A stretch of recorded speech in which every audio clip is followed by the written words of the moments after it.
Saudara-saudariku yang terkasih, sebelum kita memulai kegiatan katekesi kita pada hari ini, marilah kita buka dengan doa pembuka.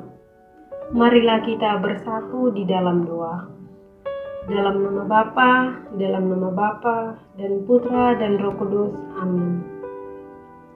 Allah, Bapa, Putra, dan Roh Kudus, limpah puji syukur Tuhan kami panjatkan kepadamu atas segala berkat dan nafas kehidupan yang masih boleh Kau berikan kepada kami semua, hingga kami boleh berkumpul kembali di tempat ini dalam keadaan sehat selalu. Bapa di dalam Yesus, ini kami akan memulai kegiatan kami, yaitu berkatekese untuk memuji dan mewartakan firman-Mu kepada semua orang. Untuk itu kami mohon, semoga Engkau selalu memberkati, menuntun dan menjaga, serta penyertaan Roh Kudus, hikmat dan kebijaksanaan, selalu bersama-sama dengan kami, sehingga seluruh proses kegiatan katekesi yang kami jalankan pada hari ini dapat berjalan baik sesuai dengan kehendak-Mu. Sebab Engkaulah Raja yang mulia dan berkuasa, ini dan sepanjang segala masa. Amin. Dalam nama Bapa, dan Putra, dan Roh Kudus. Amin. Selamat sore. Salve. Hari ini saya akan berkatekesi tentang kitab suci adalah pedoman utama dalam hidup kita. Saudara-saudariku yang terkasih dalam Tuhan kita Yesus Kristus. Sebelum Konsili Vatikan kedua, sedikit sekali umat yang berminat untuk membaca kitab suci. Namun, setelah Konsili Vatikan kedua, Konsili telah membangkitkan minat untuk membaca dan merenungkan kitab suci. Pembacaan dan perenungan kitab suci sudah tersebar luas di kalangan umat Katolik. Pembacaan dan perenungan kitab suci dilakukan oleh semua umat, apalagi kitab suci dalam bahasa lokal sudah tersebar luas. Bangkitnya minat untuk membaca dan merenungkan kitab suci menuntut beberapa paham dasar agar umat tidak ragu-ragu untuk merenungkan dan menghayati kitab suci sebagai sabda Allah. Pahaman dasar ini memang bukanlah suatu hal yang hakiki dalam membaca dan merenungkan kitab suci. Tetapi setidaknya hal ini telah menunjukkan bahwa hakikat kitab suci adalah buku iman dan buku gereja.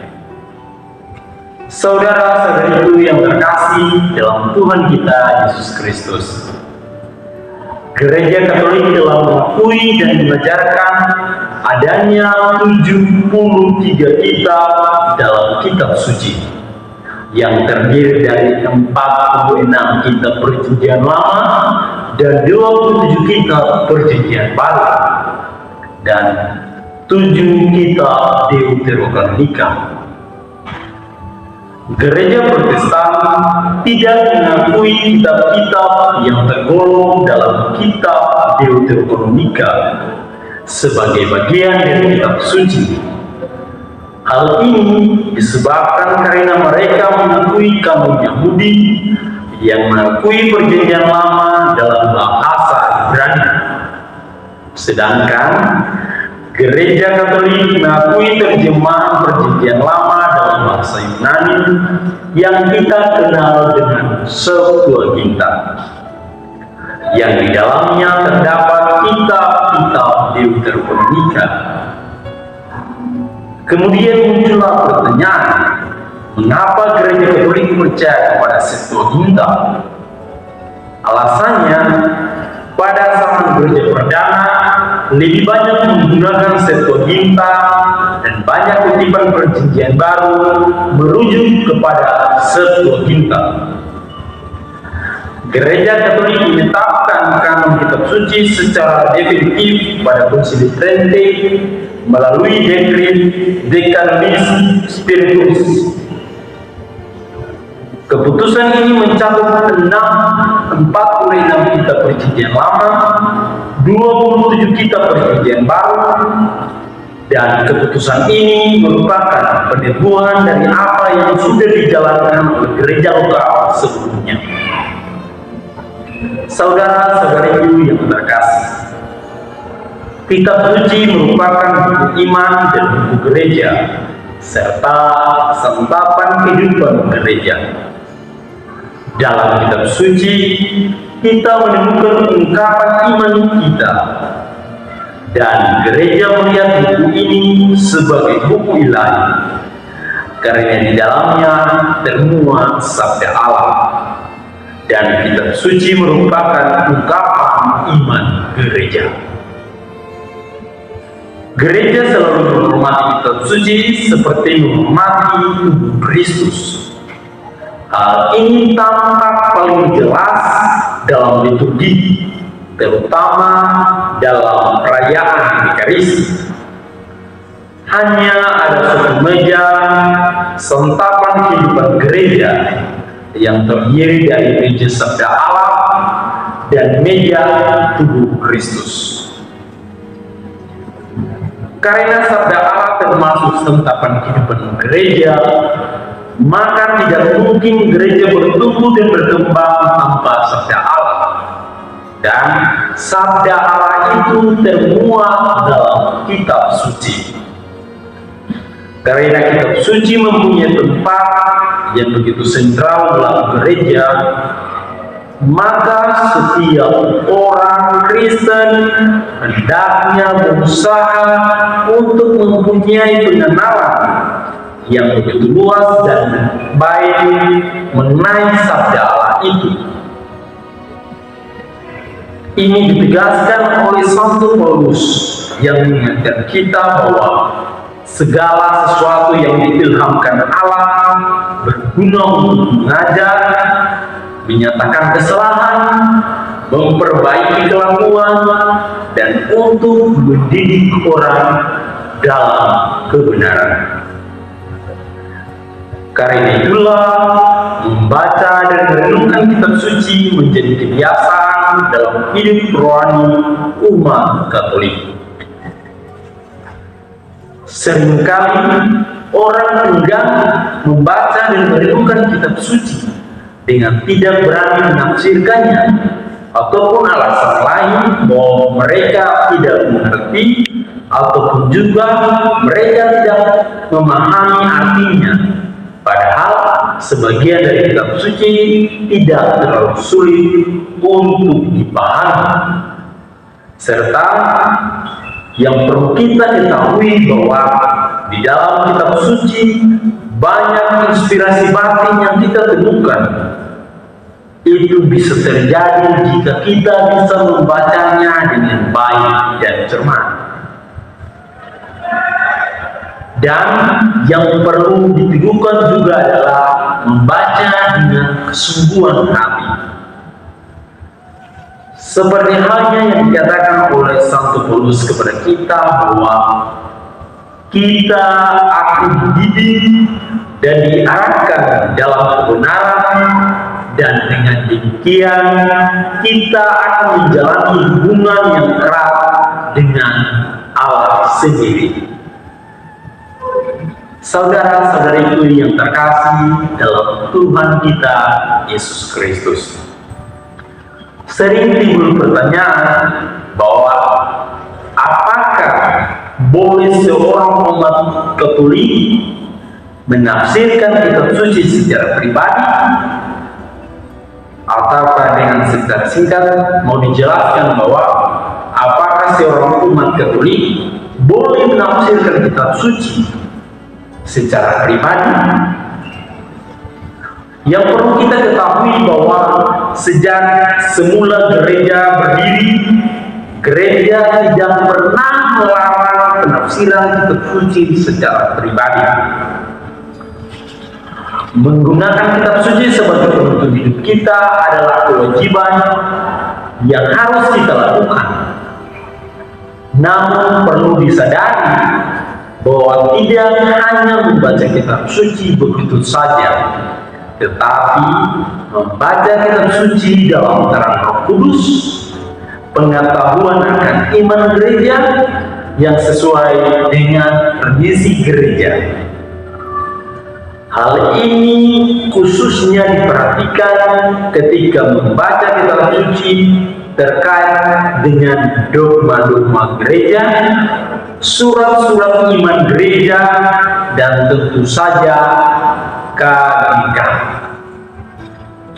Dengan kata lain, membaca kitab suci bersama-sama umat berarti kita membahas arti yang kita temukan, berbagai dengan murah hati cahaya yang kita terima melalui sabda Allah, dan sabda Allah itu sendiri termuat dalam kitab suci. Saudara-saudariku yang terkasih dalam Tuhan kita Yesus Kristus, sumber iman katolik yang umumnya berada dalam kitab suci, yang tidak terpisah dari tradisi gereja.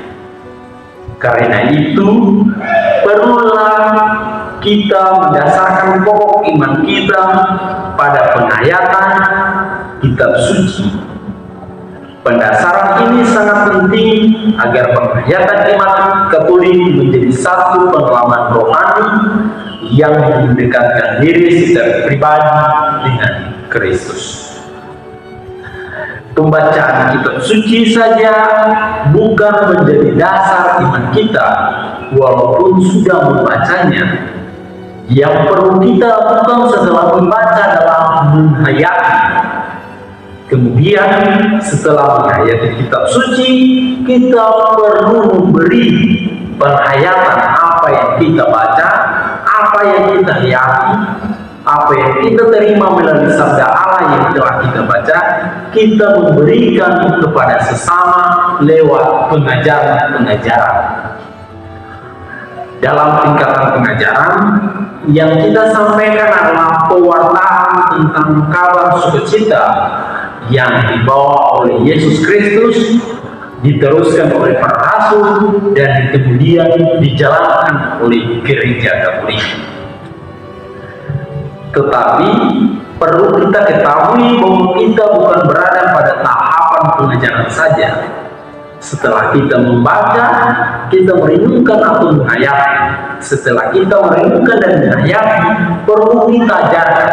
Dan setelah kita ajarkan, agar bisa lengkap, kita lakukan atau kita bisa tindak lanjuti apa yang kita baca, apa yang kita renungkan dan kita hayati, dan apa yang kita ajarkan kita lakukan dalam tindakan kehidupan sehari-hari, agar penghayatan kita menjadi lengkap, agar supaya iman kita terhadap Tuhan, terhadap Kristus sebagai Sang Sarjana menjadi lengkap.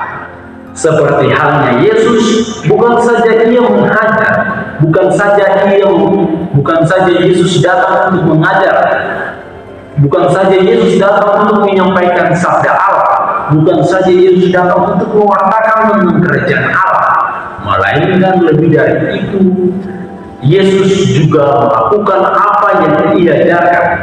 Yesus adalah panutan utama, teladan utama kita dalam membaca, merenungkan, menghayati, mengajarkan, kemudian melakukan atau melanjutkannya dengan tindakan. Itu yang menjadi pedoman dasar. Mengapa perlu penghayatan kitab suci? Mengapa perlu kita membaca kitab suci secara pribadi? Mengapa kita perlu, yang telah menjadi pertanyaan bahwa apakah kita boleh menafsirkan kitab suci secara pribadi? Apakah kita boleh merenungkan kitab suci secara pribadi?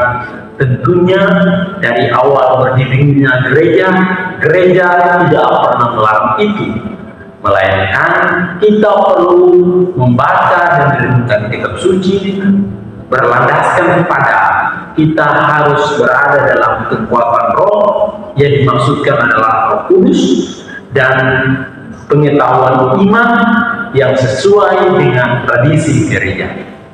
Saudara-saudariku yang terkasih dalam Tuhan kita Yesus Kristus, memang benar bahwa keyakinan gereja Katolik yang pada akhirnya mempunyai wewenang untuk menafsirkan kitab suci secara resmi dan tidak dapat sesat adalah kuasa mengajar gereja yang kita kenal dengan magisterium. Hal ini khususnya terkait dengan pokok iman Katolik seperti yang ditulis dalam Katekismus Gereja Katolik. Mereka yang tergolong dalam kelompok magisterium adalah Paus,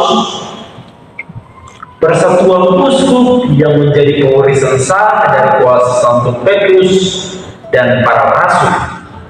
Oleh karena itu, orang Katolik perlu berhati-hati dalam menafsirkan kitab suci, agar penafsiran itu tidak bertentangan dengan iman gereja. Jika dalam penafsiran ada keraguan, baiklah ditanyakan kepada pemimpin gereja atau kepada orang yang berkompeten dalam bidang kitab suci. Kita diingatkan kembali oleh Santo Hieronymus yang adalah seorang bapak gereja dan ahli kitab suci pada abad keempat. Santo Hieronymus mengatakan bahwa barang siapa yang tidak mengenal kitab suci, berarti ia tidak mengenal Kristus. Jadi, agar iman kita bertumbuh dan berkembang, perlu kita membaca kitab suci, kita merenungkan dan menghayati, kita mengajarkan, dan kemudian kita lakukan apa yang kita baca, apa yang kita renungkan, apa yang kita hayati dalam kehidupan kita sehari-hari. Dan haruslah menjadi bagian yang terpenting dalam hidup kita sehari-hari. Semoga katekese ini dapat bermanfaat untuk kita semua, dan katekese ini membantu kita agar kita selalu dan sering-sering untuk membuka dan membaca kitab suci, dan juga kita menghayati kitab suci dengan baik. Semoga demikian. Amin.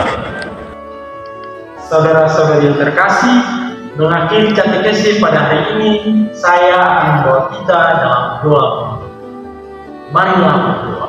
Dalam nama Bapa dan Putra dan Roh Kudus. Amin. Ya Allah, Engkau telah menganugerahkan kepada kami rahmat kekudusan. Kami bersyukur kepadamu dan kami muliakan Dikau, sebab Engkaulah Tuhan dan Allah kami. Kami mohon, bantulah kami untuk selalu menghayati semua sabdamu melalui kitab suci, dan agar kami menjadikan kitab suci sebagai buku pedoman dalam hidup kami.